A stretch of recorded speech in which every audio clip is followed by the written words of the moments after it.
welcome back to Animal Wonders. I'm Jessi and this is Kismet the African crested porcupine. Kismet has had quite an interesting week, and so have many animals and zookeepers across the United States. We had an extreme cold front come through that put the lives of some of our animals at risk. So what happens when the weather gets so cold it's life-threatening? How do we keep the animals safe? Let me show you what we did.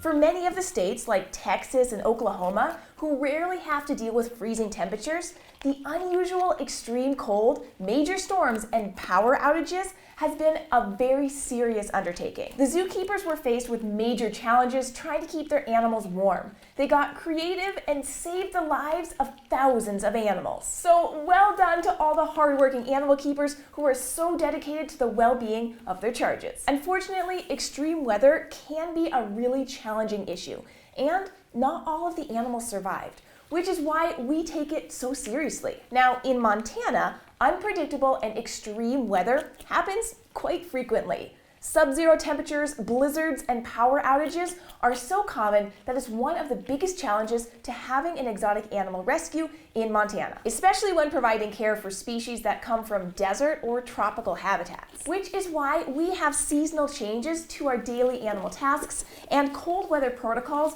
ready to implement as needed. We've actually been having a really mild winter so far, with temperatures staying between 15 and 40 degrees Fahrenheit and just a small scattering of snow covering the ground in many places. This isn't normal for a Montana winter, but it has been nice since we have a few new enclosures and new animals who are sensitive to extreme cold. Because of this mild winter weather, we've been able to test out how the heating systems are working and where we need to make improvements. So when we saw the alerts about a winter storm warning, we knew it was time to put our cold weather protocols into action. First, we needed to move all the animals that were most vulnerable into areas where our tried and true heating systems keep everyone safe and comfortable. This includes animals like Kismet the porcupine. Kizzy is currently living in one of our new buildings, and it's been great because she has plenty of space and it's generally been staying warm enough for her over this winter. But when the temperature fell under -10 degrees Fahrenheit, this space dropped under 60 degrees,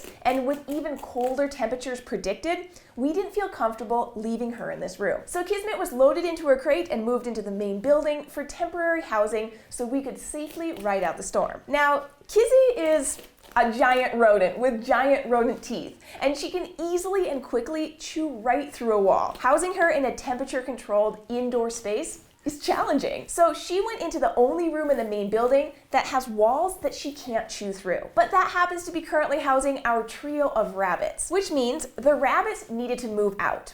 So they moved into Sydney the Batong's habitat during the day, while Sydney, who is nocturnal, slept in her cozy sleeping pouch inside her familiar travel crate. Then at night, we switched the rabbits into their travel crates to sleep overnight, and Sydney got the space for her nighttime activities. It might sound complicated, but it works great as a temporary solution for a few days. So with Kismet safely secured in a warm space, we moved on to her winter roommate, Sprite the Guinea Turako. Sprite is fairly cold tolerant and is comfortable in temperatures down to about 40 degrees Fahrenheit.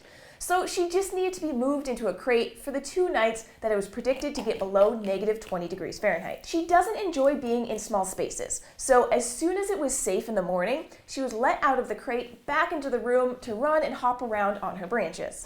Our next challenge was keeping Hera, our Harris's hawk, from getting too cold, which could lead to frostbite on her feet or wings. Harris's hawks are desert birds and don't have adaptations to help them survive in freezing temperatures like many of our native hawk species we have in Montana. But Hera has been living at Animal Wonders since 2012, and with a few precautions, she's now a pro at tolerating whatever weather comes at us. But that doesn't mean we can completely leave her to it. Hera has 2 heated perches that she can choose to sit on whenever she wants. One is in the main space of her mews, and the other is inside a wooden den box with a ceramic heat emitter over top. She can sit under the heater whenever she wants, but that doesn't mean that she's completely safe. See, hawks don't have good night vision, so once they've perched for the night, They won't move from that spot for fear of crashing into branches that they can't see in the dark. Which means if there's a major temperature drop at night and she hasn't chosen to perch in the heated area, she's at risk of getting too cold. So our protocol for her is when the temperature is predicted to get below -10 degrees Fahrenheit, we'll go in and make sure she's safe. If she isn't already in her box, we move her onto the heated perch and close the doors of her heated box to wait out the cold. The only downside to this is that she ends up pooping all over the box, and since everything is frozen, cleanup sometimes has to wait until things thaw out enough to scrub. Thankfully, the really dangerous part of the cold snap was short, and Hera only needed to be moved into her heated box for 2 nights. And since she's proven to be quite smart about keeping warm during the day, we opened up the door and she had access to her full space each morning. Our last major challenge was for a new animal that recently came to live at Animal Wonders. Gwendolyn the turkey vulture. This is Gwen's first winter in Montana, so she's not as savvy as Hera about keeping herself warm. So even though she has heated areas in her home, we didn't feel completely comfortable leaving her to her own devices. And since we don't have a fully built indoor area for her, we moved her into the main building in the only available space large enough to keep her happy.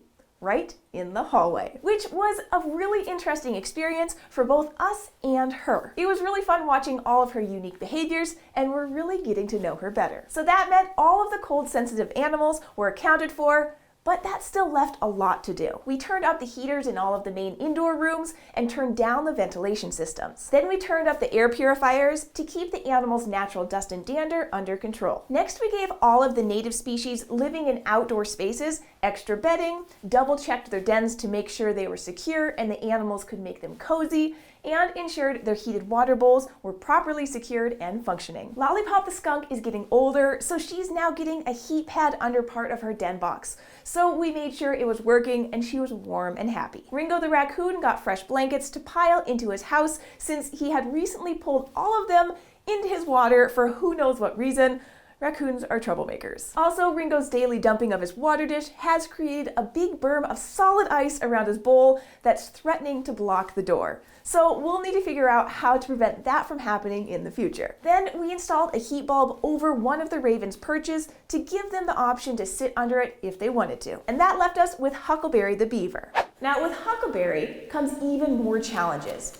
His need for a large pool of fresh water every day, combined with freezing temperatures, creates a unique situation. And we've thought about this a lot, especially while we were planning the construction of his building and we put the pool in. So his home has an outdoor yard, but his pool is completely indoors. So we can keep it and the filter pipes from freezing solid by using just a small wall heater. Now, most of the time, we can keep the indoor space just above freezing with the windows open to allow for nice airflow. So during the cold snap, Huckleberry was completely unfazed by the cold and carried on doing his beaver business. And since we weren't worried about him tolerating the cold, we made one little mistake. We didn't close the windows and the water ended up freezing in his pipes.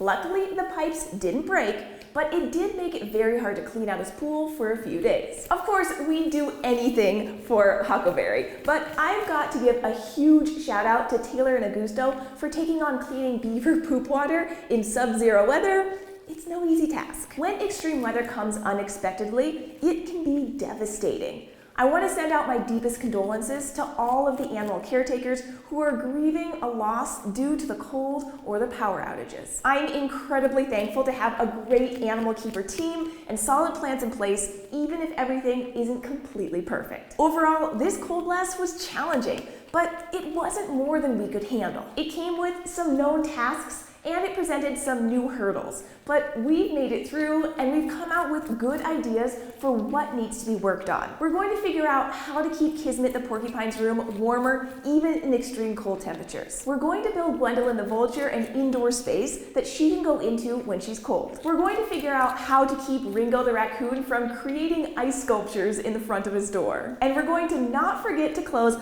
Huckleberry the beaver's windows when it gets 20 below. We won't be able to make any real progress on some of these things until spring comes, but I'm looking forward to tackling those improvements so we're even more prepared for next winter. Thanks for going on this journey with us. Every day is an adventure at Animal Wonders, and if you'd like to continue going on adventures, please be sure to subscribe, and I'll see you soon. Bye!